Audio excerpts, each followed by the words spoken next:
Hey y'all, what's going on? How y'all doing? My name is Mega. This is my first reading on my newly developing channel. I hope that you all enjoy it and can glean some good information and gems from it. These are tests and tears that I have cried and learned from myself and have been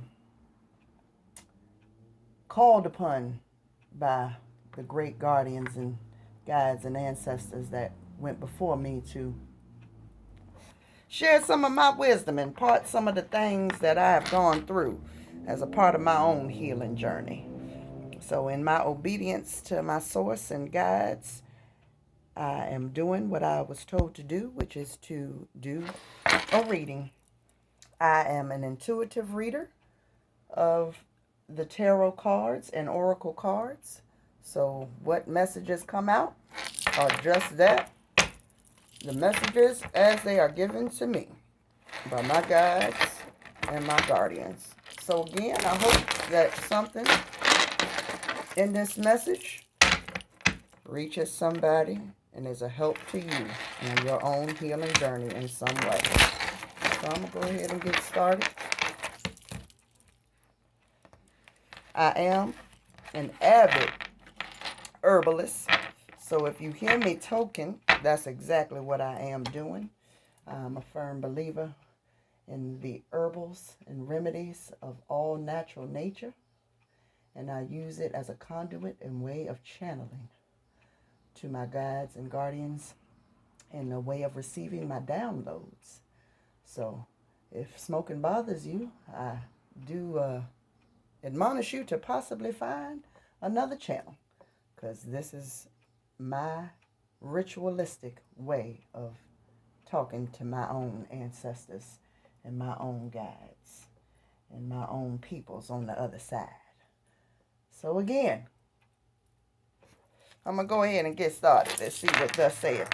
You will see that in my readings, I'm using oracle cards from readers that I myself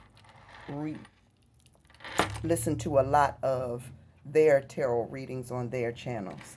Other sisters that I support in this tarot community who have been beacons of light to me on my journey. And in my starting of my own channel, it was impressed upon my heart to invest in those sisters' channels by using only their cards when I start out, as a way of giving my flowers to them while I can, while I'm here in this physical, which is something we don't do enough of, I would have to say. Give a sister a minute. Some cards is turned around here.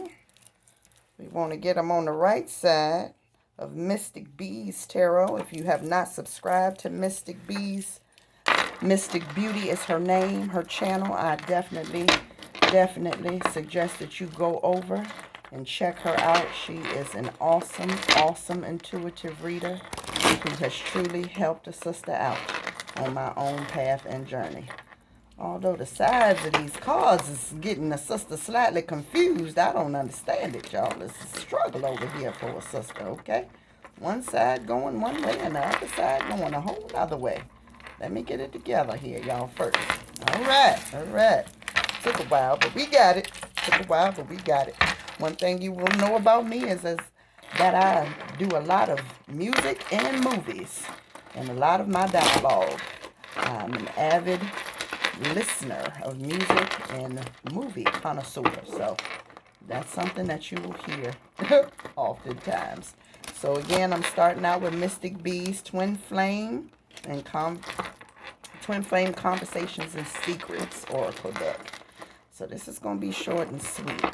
This is just going to be a brief introduction into how I get down with the get downs. Spirit guides, angels, ancestors, go before me. Give me the messages that are meant for this collective to hear that will help them on their spiritual journeys and paths to healing, that they too may have a great awakening in their lives to see their fullest potentials and purposes. These and all other things I ask, and only your names that bring light and illumination into darkness. Ashe. All right. Let's see what this says. The twin flames. You will find that most of my messages will be related to the twin flame journey, only because that was the catalyst for my own spiritual awakening, was the encounter with my twin. So that is why this is the first deck I'm using. First card that comes out, Karmic Lessons, which is exactly what this twin flame journey has taught me a lot about. And it lets me know that that's the season that we're in as a collective, that we are all in a place of learning lessons of karma. That karma is twofold. It's duality. It's being on both sides of that coin. It can be both positive and it can be both negative, depending upon the seeds you've sown in this life. So that's what that lets me know, that we're all in a place and space of reaping the lessons of what we have put out into the universe, be it good or bad. And to be mindful on our everyday that we are doing just that, sowing seeds that will be a lesson or a blessing in the end, depending on what we're putting out in our encounters with people and in our experiences and all our relationships. And do know that karmic lessons aren't just secluded to just personal relationships as far as romantic relationships. But again, they are all types of relationships that can be karmic lessons, be it with your family or even at work, in work environments. Lessons of karma can be everywhere. The next card that came out was Stalling. So lets me know that in the places and spaces of learning these lessons, that some people is stuck and stagnant, not wanting to learn the lessons that karma has come to teach us. And only in stalling are we doing ourselves the most injustice.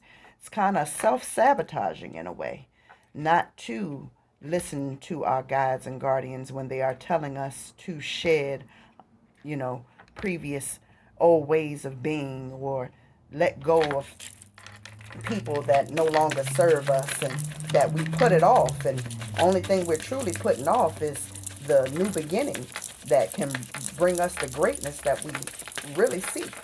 That it's in the learning of the lessons that we are able to actually grow, because we're able to use what we've learned, if we learned it properly, to take us to the next level.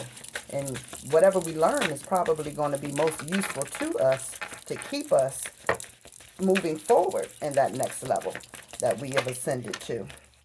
The next card that fell out says, my silence is my way of coping. My silence is my way of coping. And that's what happens a lot of times when people stall, You'll find oftentimes on this twin flame journey that, people will romanticize it so much in a way that they won't see that it is truly an individual work that a twin comes to show you about yourself, versus it being so much of being together and being in that whole Disney feature princess fairy tale ending type relationship. But it's more so to, bring you to the awareness of traumas and childhood wounds and things that are in need of healing. And that, again, so often we stall on doing the actual work that's needed to learn those lessons so that we can have the fullest lives possible. But that people go silent a lot of times instead of having those uncomfortable conversations, because instead of clearing out, old energies and things, we do a lot more coping with them by, whatever folks' natural addictions and things be already. It oftentimes enhances whatever you're already doing that's on the side of not healthy in your lower vibrational self as a way of coping. Be it drinking, smoking, pill popping, overeating, all of those things we begin to do as coping. And when we're coping, oftentimes we are silent because we know 9 times out of 10 the stuff we doing ain't the healthiest, ain't really doing us the justice of growing and learning the lesson. But again, just being quiet. It's oftentimes that,